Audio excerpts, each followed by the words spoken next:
And speaking of almost unbelievable levels of incompetence, back to honest Bob Jenrick. So yesterday he was sent around the studios to defend and or explain the decision taken by Boris Johnson and Rishi Sunak to swerve the sort of regulations and rules that the rest of us are more or less required to follow. In fact, I think in the context of the NHS test and trace, not track and trace, lads, that's your parcels, test and trace, I think you're legally required to self-isolate unless you are signed up to this miraculous scheme that we'd never heard of until Michael Gove somehow qualified for it after attending the football in Portugal.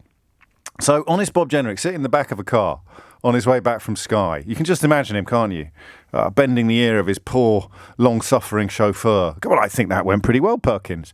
I think that went pretty well, don't you? Few forward defensives, couple of cover drives, pull to leg from old Trevor Phillips. Oh yeah, thwack, boom, and old Johnson knows me one now. I've gone out and taken a bit of a beating for him, haven't I? Sticking up for him and his refusal to self-isolate. I'm terribly sorry. His absolutely correct and accurate decision to avoid self-isolation. And then on the radio, you can just imagine it. He's sitting in the back of the car, patting himself on the back.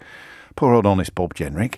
And it comes out on the radio. As I've got it at 91 minutes after the first announcement was made. Although, according to the time mark on the number 10 press releases that I've got in front of me, it was 2.5 hours. So I don't know whether the official press releases lagged a little bit behind the other timings. But no matter.